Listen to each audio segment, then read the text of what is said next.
Okay, so now we have everything now. Okay, so we go back to the formula. Okay, we hold on. Something is happening in my arm. Okay, if we look at the formula now, right? I think we have everything now, right? We have everything now. Sorry, Eugene. Yes, To find E, is this what we always do? Is yes, this always the method? yes. This is always the method if it's two loads. If it's single load, so for this example, it's different because it's a double load, right? I got 130 and 50. If you have a single load 130 only, then E is equal to 0.12, right? Oh, okay. Right? Because this problem, you know me, right? I always do the difficult ones. Okay. So that's why it's a bit more to do. Okay. So we are going to take this formula now. Right? We have everything now. Okay. So we are going to determine stress max. Yeah, very good. So P is equal to 180. And then we found our area.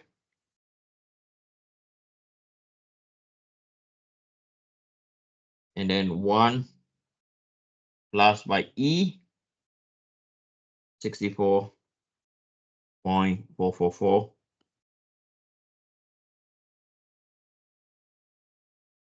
Then our C, we found our C is equal to what? Can't remember now. Oops. 0.06.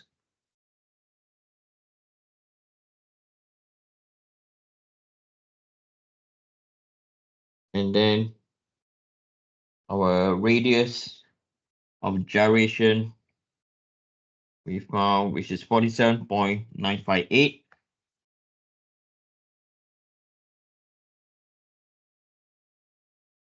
Okay, which is 47.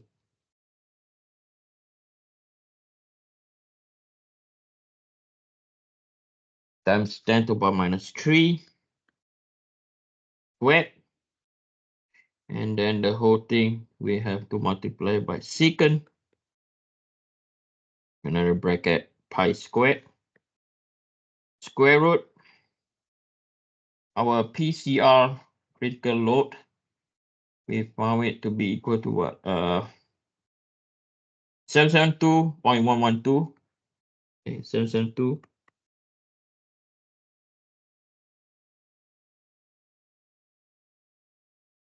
Right.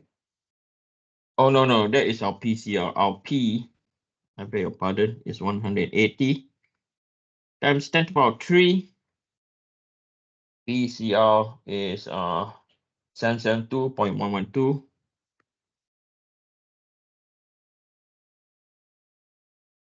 Right. And then close bracket, first bracket, second bracket, and then the third bracket. So my advice to you is calculate this in stages. Okay, and it's important that you calculate this in stages. Make sure that your calculator is in radians first. Okay, so 180 power 3 divided by 3 power minus 3. So this is 60 times 10 power 6. If you are at home, right, why not press your calculator to check whether you have the same answer as me. Okay, times by 0.06 divided by 47.958 power minus 3 squared. So it's equal to 1.681. And then the secant, so secant is cosine. So what you do is you type this whole thing, you cos the whole term, and 1 divide by cosine the entire term. Okay, so cos, or you press pi divided by 2 first, times by square root of bracket 180 power 3 divided by 772.112 power 3, close bracket. Okay.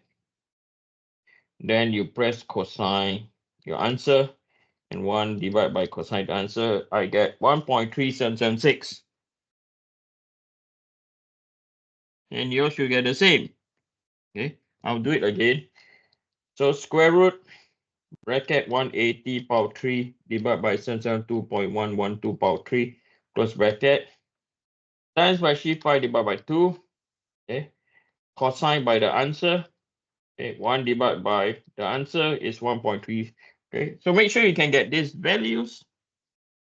So this will be equal to 1.681 times 1.3776 plus by 1 times by 60 power 6 is equal to 198.94. 198.945 times 10 to the power 6 Pascal.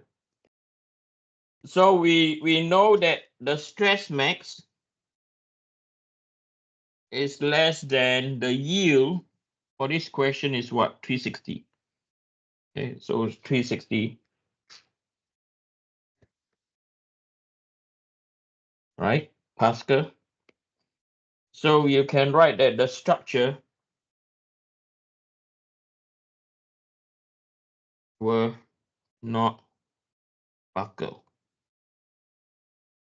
due to the eccentric buckling or eccentric loads. Okay. So you see it's different now, right? We don't relate with stress now. Sorry, the applied force. Okay, we relate with stresses for eccentric loading now. Okay. Then the next part of the question is we're going to determine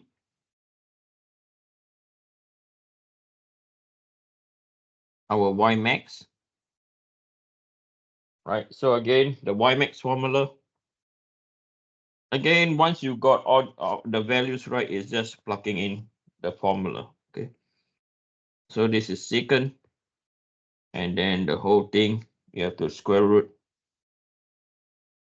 E over EI. And this is equal to LE, the equivalent length, divided by 2, the whole thing minus by 1. Okay. So our E is equal to 64.444 times 10 to the power minus 3. And then secant, now the P is 180 times 10 to the power 3 divided by the Young's modulus. I think Young's modulus, I can't remember now. 200 times 10 to the power 9. And then we have to divide by I. Our I is equal to 6.9.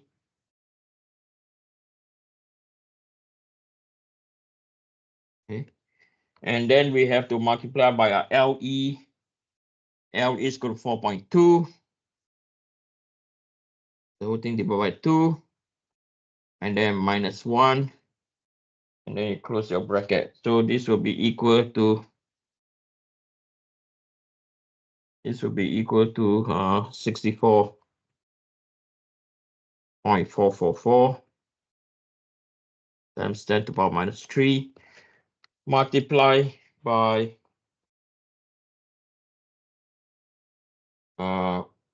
square root of 180 power 3 divided by 200 power 9 divided by 6.9 power minus 6 close bracket times by 4.2 divided by 2 cosine by the whole term.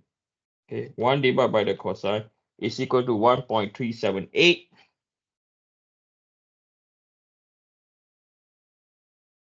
minus by 1. Okay, so 1.378 minus by 1 times by 64.444 power minus 3 is equal to 24.36.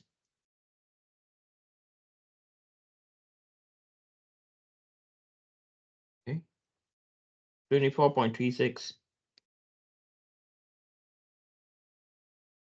times 10 to the power minus 3 meters. Okay. So what we have learned down here, right? Plugging in the formula is the easiest, right? But what we learn is how to determine. So the critical part is this, okay? How to determine, okay, which second moment of area to take, right? I-axis or so whether I-axis or I-y-y, right? It depends on the radius of curvature down here. Yes or no?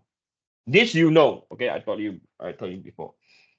So once you got over there, the next thing we have to know is once you got your I-axis, you can easily determine your radius of gyration. Area is easy to determine. The next one is C. A lot of times students get problem with C. So you apply this concept. The stresses induced by the bending moment is equal to 0 along the x-axis. So C, right, is perpendicular to the axis of interest. Okay, the furthest distance away. Don't be confused. A lot of times students like, this is eccentric, why we do centric. The PCR is still from what? Centric loading. Okay, this term over here is still from centric loading. Okay, and once you get over here, right, the rest is just, this question is unique. Why is it unique? Is because we have two loads. So that's why you have to find E based on a single load. Okay, and that's it. Just plugging in formula. I'd like to do another question, which is, Eugene, yes. to determine E, if there was only one load, we don't need to find I'm going to show the you now. moments, right? I'm going to show you now. It's just a number, right? So if it's only one load, let me ask you, Marco, right? Or Yes. Fiona. Okay, if it's just 130, right? What is the Yeah. E value? 120 There millimeters. you go. There you go. So we don't need to find moments, right? It's No, just because the it's only distance. one. It's only one. This one, it has two. That's why you have to do that. Okay. Okay, straightforward. No rocket science. Right. I'm going to do another problem. It's again determine what. Okay, so this is the one that we're going to do.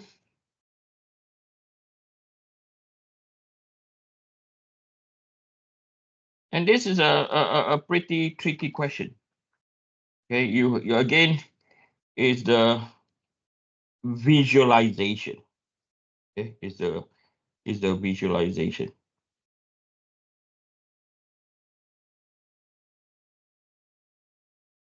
So they did not label any axis at all, nothing. Okay, it's up to you.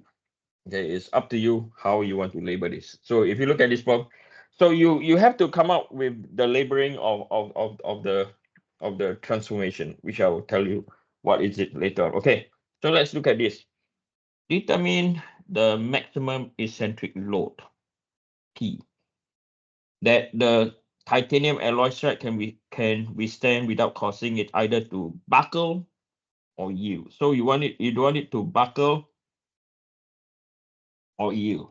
And this question, they are very nice. They tell you like the end of the truss are pin connected. So regardless of how we look at this, it is all going to be pinned. Okay, I repeat again, regardless of how we look at this, it's always going to be pinned. Okay, right. So the formula that we are going to apply. Okay, so I'm going to apply. I mean, we can apply both formulas. The answer will still be the same. So we're going to apply stress max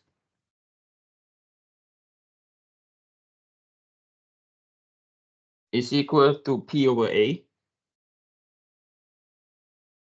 Right, is equal to P over A, and then you have 1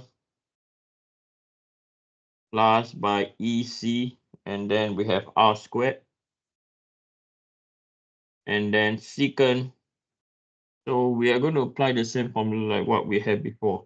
Secant, let me check. Pi over 2 P over PCR. Okay, pi over 2